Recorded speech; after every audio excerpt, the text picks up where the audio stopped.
México tiene 68 lenguas vivas, la segunda megabiodiversidad del planeta, y más kilómetros de costa que la mayoría de los países con flota naval.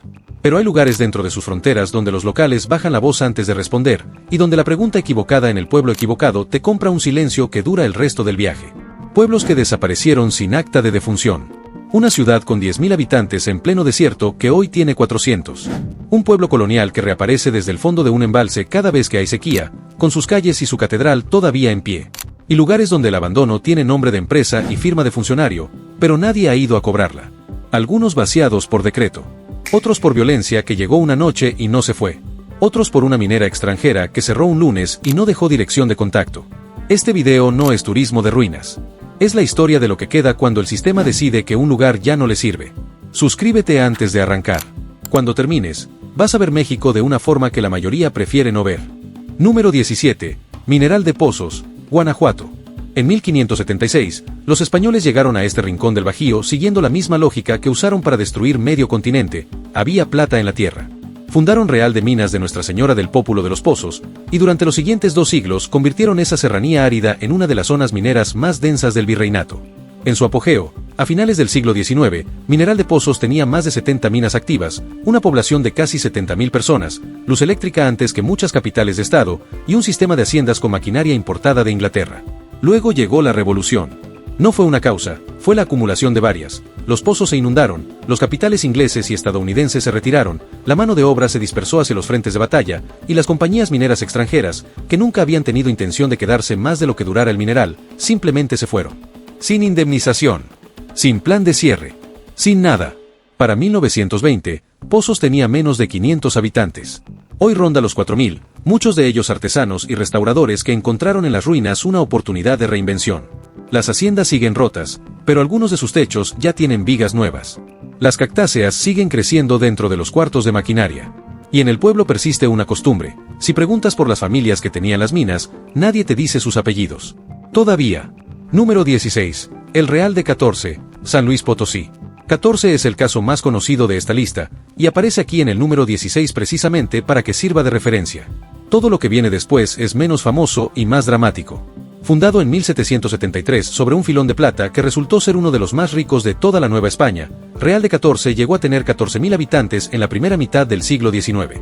Había un palenque de gallos, un teatro, una casa de moneda y una iglesia, la de la Purísima Concepción, cuya construcción costó el equivalente a lo que hoy serían varios millones de dólares. La ciudad estaba a 2.756 metros de altitud, en una zona donde el agua tenía que subirse mulas, y aún así floreció porque la plata lo justificaba todo. En 1905, el precio internacional de la plata colapsó. En 1910, la revolución terminó de vaciarla. La compañía minera estadounidense que operaba los principales yacimientos cerró sus instalaciones y no miró atrás. Dejó 5.000 kilómetros de túneles, maquinaria abandonada en los patios, y una ciudad que pasó de 14.000 personas a menos de 900 en menos de 2 décadas. Lo que distingue a 14 de otros casos es que su abandono fue tan absoluto que paradójicamente la conservó. Las calles empedradas nunca fueron asfaltadas porque no había presupuesto. Las fachadas coloniales nunca fueron intervenidas porque no había interés. Hoy es pueblo mágico, lo cual tiene 2 lecturas. La primera es que el gobierno federal por fin le prestó atención. La segunda es que le prestó atención porque se volvió negocio turístico, no porque le importara a la gente que sobrevivió allí 100 años en silencio. Número 15. Palomas, Chihuahua. Palomas no es un pueblo fantasma. Es peor, es un pueblo que todavía existe pero que ya no sabe para quién. Nació como punto de cruce comercial, creció con la maquiladora a los 80, y durante años fue conocido como el lugar donde los estadounidenses cruzaban a comprar medicamentos baratos y a tomar una cerveza. Había un ecosistema económico simple pero funcional. Luego, entre 2008 y 2012, la violencia del crimen organizado lo desmanteló en cuestión de meses. Los números son precisos. En 2008, Palomas tenía alrededor de 10.000 habitantes. En 2010, menos de 900 vivían allí de manera permanente. Los negocios cerraron. Las escuelas se vaciaron. Familias enteras cruzaron la frontera como refugiados de facto, muchos sin documentos, muchos sin destino claro. Lo que quedó fue una calle principal con persianas bajas, una iglesia que se usa los domingos porque el sacerdote viene de fuera, y una aduana que procesa más deportados que turistas. El gobierno federal del estado declaró zona de atención prioritaria. Los recursos llegaron tarde, mal canalizados, y en parte desviados. Los habitantes que se quedaron no preguntan por los que se fueron porque algunos se fueron de maneras que es mejor no precisar. En Palomas no hay ruinas de piedra ni haciendas con arcos. El abandono aquí es de plástico y lámina. Más contemporáneo, más feo, más honesto. Número 14. Trinidad, municipio de Ocampo, Chihuahua. Trinidad fue minera, como casi todo en Chihuahua. Lo que la diferencia es la escala de su ascenso y la rapidez de su caída. A finales del siglo XIX, una compañía norteamericana, la Batopilas Mining Company, dirigida por Alexander Shepard, exgobernador del Distrito de Columbia, invirtió millones de dólares en un sistema de minas y haciendas en la barranca de Batopilas y sus afluentes. Trinidad era uno de los nodos de ese sistema. Tenía caminos propios, una tienda de raya que operaba como economía paralela, y casas de piedra con techos de teja que hoy serían consideradas arquitectura de calidad. Shepard murió en 1902. La compañía continuó operando con menos capital y menos visión hasta que la revolución la sacó definitivamente. En los años 20, los últimos trabajadores se dispersaron hacia Batopilas o hacia la ciudad. Las casas quedaron. Hoy, Trinidad tiene entre 30 y 40 habitantes permanentes, casi todos rarámuri. Los techos de teja de las antiguas instalaciones de la compañía minera están atravesados por madroños. Hay una capilla con una imagen de la Virgen que la comunidad ha mantenido encendida, con velas de cebo cuando no hay otra cosa, durante más de 100 años. Nadie en Chihuahua capital sabe con certeza qué tan deterioradas están las estructuras. El municipio no tiene recursos para documentarlas. El INAH no tiene presencia en esa sierra. Y la empresa que construyó todo eso hace 130 años está liquidada desde hace décadas. Número 13. Temaca, Jalisco. Temaca tiene 400 años de historia continua. 400 años de una misma comunidad en el mismo lugar, con los mismos apellidos, la misma devoción al Señor de la Misericordia, la misma manera de construir casas de adobe con portales de ladrillo rojo. En 2005, la Conagua y el gobierno de Jalisco anunciaron la construcción de la presa El Zapotillo sobre el Río Verde. El proyecto inundaría, según los planes originales a nivel 110, 3 comunidades completas, Temacapulín, Acacico y Palmarejo. Más de 1.200 personas serían reubicadas. Lo que siguió fue uno de los procesos de resistencia comunitaria más sostenidos del México contemporáneo. Los habitantes de Temacapulín, Temaca, como le dicen, se negaron a irse. Documentaron su patrimonio. Litigaron. Protestaron. Lograron amparos. Y durante años vivieron con la incertidumbre de saber que el agua podría llegar en cualquier momento. En 2012, cuando el nivel de la presa subió más de lo proyectado en esa etapa, parte del territorio del municipio quedó bajo el agua. Las tierras agrícolas de las orillas del río desaparecieron. Las familias que vivían en las zonas más bajas tuvieron que irse. El pueblo viejo de Temaca, Temacapulín como tal, sigue en pie mientras escribimos esto. Pero el proyecto no está cancelado. Está pausado. Y en esa pausa llevan 2 décadas viviendo. Hay un dato que los funcionarios de la Conagua nunca incluyeron en sus presentaciones. En el cementerio de Temaca hay lápidas de familias que llevan enterrando a sus muertos en el mismo suelo desde el siglo XVII. El proyecto de reubicación no tenía un plan para los muertos. Solo para los vivos. Número 12. Palau, Coahuila. La región carbonífera de Coahuila es el caso más ignorado de abandono industrial a gran escala en México. No tiene la estética romántica de las minas de plata del Bajío.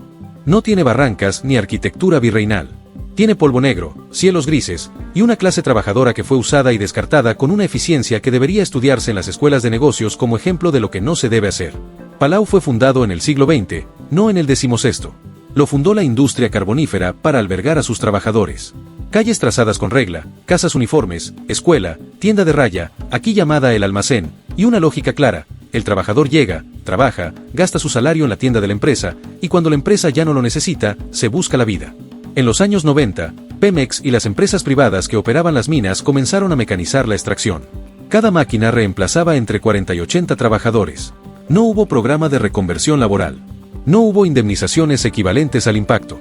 Hubo liquidaciones, algunas incompletas, y un proceso de emigración silenciosa que en 15 años redujo la población de varios de estos asentamientos a menos de la mitad.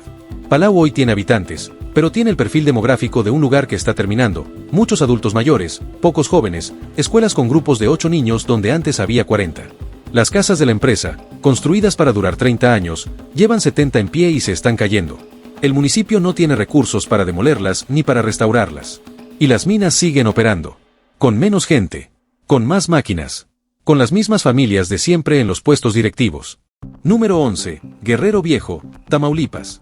Guerrero Viejo es el pueblo fantasma más literalmente fantasma de esta lista. Está bajo el agua. Fundado en 1750 como villa de frontera, Guerrero fue durante 2 siglos el corazón administrativo del norte de Tamaulipas.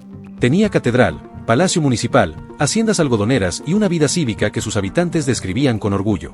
En 1944, México y Estados Unidos firmaron el Tratado de Aguas Internacionales, y como parte del acuerdo se decidió construir la presa Falcón sobre el río Bravo. Guerrero estaba en la zona de inundación.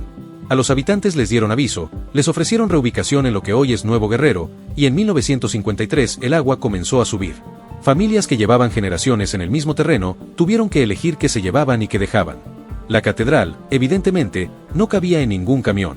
En años de sequía severa, 2001 a 2002, y de nuevo en periodos recientes, el nivel de la presa baja lo suficiente para que las ruinas emerjan. La torre de la iglesia sale primero. Luego los muros del Palacio Municipal. Luego lo que queda de las calles principales. Cuando eso pasa, los descendientes de las familias originales vuelven. Caminan por las calles de su pueblo, tocan los muros de sus casas de infancia, o de las casas de sus abuelos, y luego el agua vuelve a subir y se los lleva. No hay señalización. No hay acceso oficial. No hay reconocimiento federal de lo que eso representa. Hay fotos, eso sí. Miles de fotos de turistas que fueron cuando el agua bajó y subieron el contenido a Instagram con filtros y sin contexto. Número 10. Las Palomas, Sinaloa. Aquí hay que detenerse un momento. Cozalá es uno de los municipios con más pueblos abandonados por kilómetro cuadrado en todo el país. No es exageración. Es geografía. La Sierra Sinaloense fue durante el siglo XIX una de las zonas mineras más activas de México, y cada filón de plata, oro o plomo generó su propio asentamiento. Cuando el filón se acabó, el asentamiento se vació. Algunos tienen nombre oficial en los mapas del INEGI. Muchos no. Las Palomas es uno de los que tienen nombre. Fue fundado en la segunda mitad del siglo XIX, alcanzó un pico de quizás 2.000 habitantes en los años de mayor producción, y comenzó a vaciarse cuando la mina principal se agotó alrededor de 1920. Lo que distingue a Las Palomas de los otros casos es un detalle arquitectónico. La iglesia tiene una campana de bronce que, según la versión que documentó un investigador de la UAS en los años 80, fue fundida con plata y oro de la mina local. Nadie ha comprobado la proporción exacta. Pero tampoco nadie la ha robado, en casi 100 años de abandono. La explicación que dan los pocos habitantes de rancherías cercanas es simple: todos saben dónde está. Y todos saben que hay consecuencias para quien la toque. ¿Cuáles consecuencias, exactamente, es lo que nadie especifica? Número 9. El Chico Viejo, Hidalgo. El Chico Viejo fue el primer asentamiento de la zona, anterior al pueblo que hoy lleva el nombre. Los registros coloniales lo mencionan desde 1552 como punto de extracción de plata. Tuvo capilla propia, tienda, y en algún momento del siglo XVII, más de 3.000 habitantes. Fue abandonado por primera vez cuando el filón se agotó. Repoblado brevemente en el siglo XIX, cuando nuevas técnicas permitieron procesar el mineral residual. Abandonado de nuevo, cuando esas técnicas también llegaron a su límite. Hoy es un conjunto de muros de piedra en distintos grados de desmembramiento, dentro del Parque Nacional El Chico. El INAH lo tiene catalogado. El parque lo tiene en su área de protección. Y aún así, ninguna de las dos instituciones tiene presupuesto para hacer más que lo mínimo: un letrero, una valla, y la esperanza de que nadie lleve pico. Lo que persiste, en la capilla, cuyas paredes laterales siguen en pie aunque el techo lleva décadas caído, hay una pequeña hornacina donde los habitantes de las rancherías cercanas siguen dejando flores. No hay imagen. La imagen desapareció hace generaciones. Pero el gesto continúa, dirigido a un espacio vacío. Número 8. Dolores, Chihuahua. Cusihuiriachi y sus alrededores fueron el corazón de la minería chihuahuense colonial. Dolores fue uno de los reales de minas de la región, fundado en el siglo XVII, con una historia de producción que se extendió, con interrupciones, hasta bien entrado el siglo XX. Lo que hace relevante a Dolores en esta lista es la escala de lo que quedó y la ausencia de cualquier esfuerzo por conservarlo. En su apogeo, el asentamiento tenía estructuras de mampostería de calidad inusual para una zona serrana, una iglesia con 2 torres, casas de hacienda con arcos de medio punto, un sistema de canales para el procesamiento del mineral que todavía es visible en el terreno. El abandono llegó en capas: la primera ola cuando la revolución interrumpió la producción. La segunda cuando las compañías mineras estadounidenses que habían retomado operaciones en los años 20 decidieron en los 40 que los costos de extracción superaban los beneficios. La tercera, más silenciosa, cuando las últimas familias que vivían de agricultura de subsistencia en los alrededores se fueron hacia Chihuahua o Cuauhtémoc entre los 70 y los 80. Hay un dato que los vecinos de Cusihuiriachi repiten: durante años, personas llegaban a Dolores no a fotografiar las ruinas sino a llevarse material de construcción. Las iglesias de varios ejidos de la región tienen sillares que vinieron de allá. El saqueo sistemático como forma de reciclaje involuntario. Número 7. Todo el municipio de Meoqui, Chihuahua, específicamente sus ejidos vaciados. Meoqui no es un pueblo fantasma. Es un municipio con cabecera activa, agricultura próspera, infraestructura moderna. Pero dentro de sus límites hay por lo menos 8 ejidos que entre 2008 y 2016 perdieron entre el 60 y el 90% de su población. No por sequía, no por agotamiento de recursos, por violencia. La región de Meoqui fue zona de disputa intensa entre grupos del crimen organizado durante la guerra más sangrienta del ciclo de violencia chihuahuense.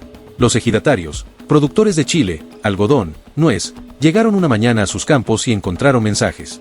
Algunos encontraron cosas peores.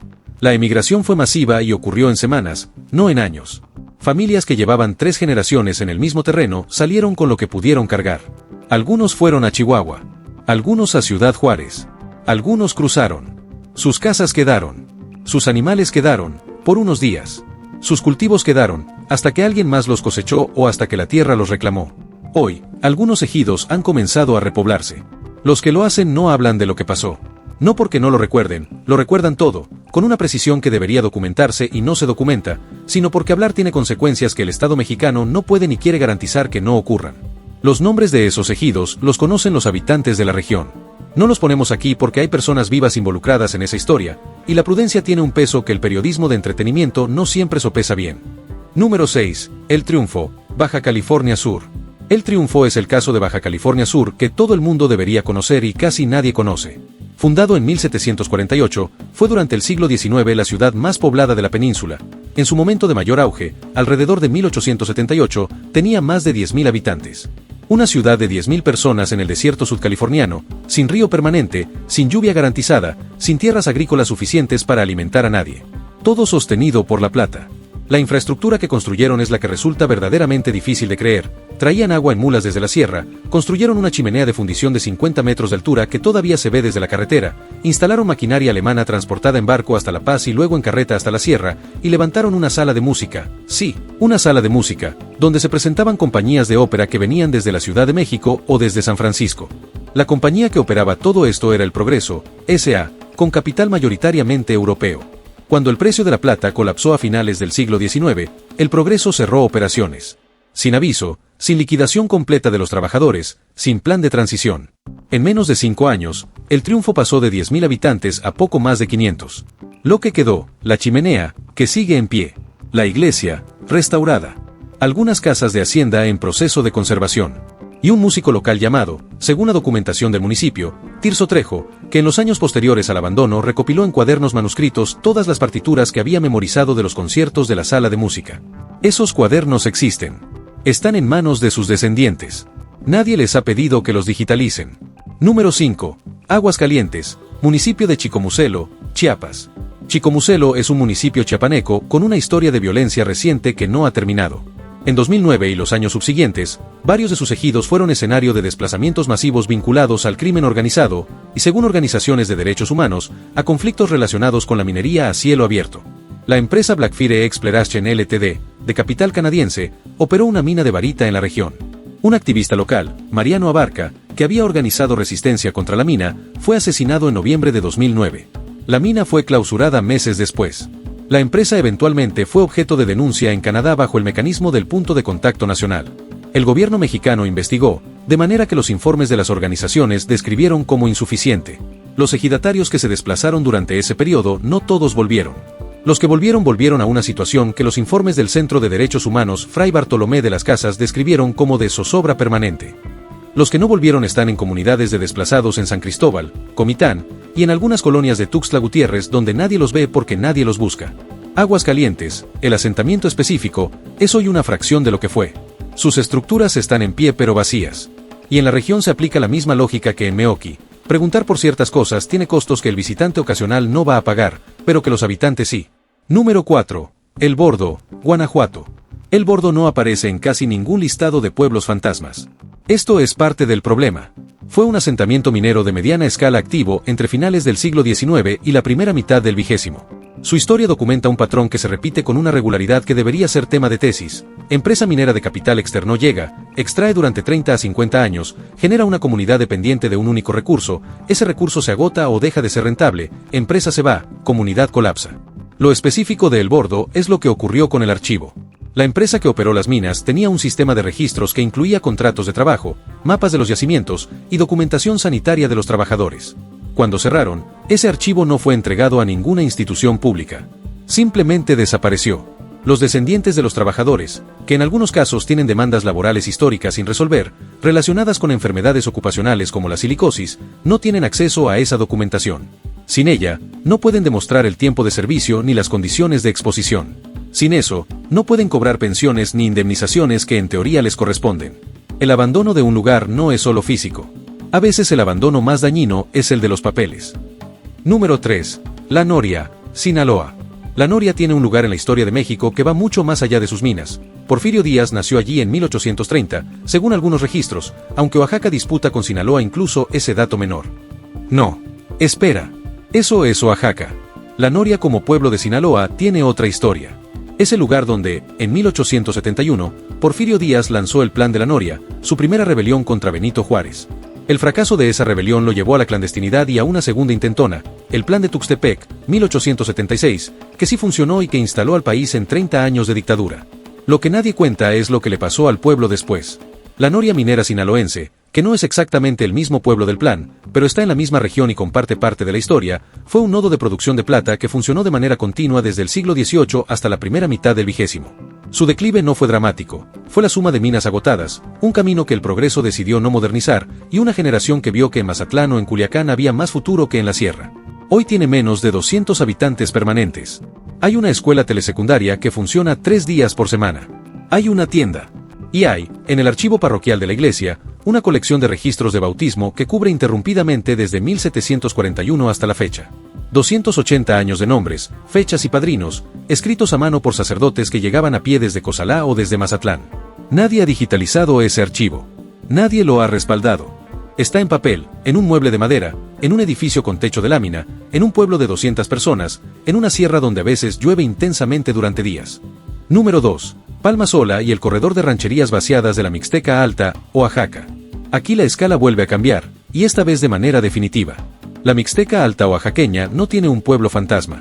Tiene una región fantasma. Décadas de emigración acumulada, primero hacia la Ciudad de México los 50 y 60, luego hacia California y Nueva York desde los 80, han dejado cientos de comunidades en situaciones que van desde la reducción severa de población hasta el abandono completo. El INEGI documentó en su conteo de 2020 más de 200 localidades en la región mixteca de Oaxaca con menos de 10 habitantes. 200. Muchas de ellas con iglesias coloniales construidas en el siglo XVI con técnicas y proporciones que en Europa serían consideradas patrimonio de primer nivel. Palma Sola es una de las más documentadas, con una iglesia del siglo XVII cuyos frescos interiores siguen visibles, aunque deteriorándose, y cuya población censada en 2020 fue de 4 personas. 4 personas. Una iglesia del siglo XVII. 4 personas que la cuidan no porque nadie más lo haga, sino porque ellos decidieron quedarse cuando todos los demás se fueron. La causa no fue la mina, ni la presa, ni la violencia. Fue la decisión racional, individual, repetida cientos de miles de veces, de que en otro lado la vida era posible y en la Mixteca cada vez menos. El abandono sin drama es el más difícil de documentar y el más difícil de revertir, porque no hay empresa a la que demandar ni gobierno al que señalar. Hay pobreza estructural, hay falta de infraestructura, hay desigualdad histórica, y hay una migración que lleva 70 años llevándose a los jóvenes y devolviendo a los viejos a morir en el mismo lugar donde nacieron. El INAH tiene catalogadas algunas de esas iglesias. Tiene presupuesto para restaurar entre 3 y 5 por año. A ese ritmo, para cuando terminen con todas, las primeras ya habrán colapsado. Número 1. El poblado sin nombre, Sierra Madre Occidental, Durango, Sinaloa. Este es el lugar sobre el que los locales no solo te dicen que no preguntes. Es el lugar cuya existencia algunos niegan. Y el que más importa entender. En la Sierra Madre Occidental, en la franja donde Durango se convierte en Sinaloa por caminos que solo conocen los arrieros y los que tienen razones para no usar las carreteras, hay una serie de asentamientos que no aparecen en los mapas del INEGI, que no tienen nombre oficial, que el catastro no tiene registrados, y que sin embargo existen. Algunos están activos. Algunos están abandonados. Algunos alternan entre una condición y otra según la temporada y según quien controle el territorio en ese momento. Estos asentamientos no son pueblos fantasmas en el sentido romántico del término. No tienen iglesias coloniales ni chimeneas de fundición. Tienen casas de bloque y lámina, trocas enterradas en la maleza, y en algunos casos estructuras de procesamiento cuyo propósito es evidente para cualquiera que haya visto fotografías de lo que produce esa sierra. El fenómeno que representan es la síntesis de todo lo que esta lista ha descrito. Fueron fundados porque había un recurso que explotar, en este caso, no plata ni carbón sino un cultivo que el mercado internacional demanda con una consistencia que ninguna otra industria agrícola puede igualar en esa geografía.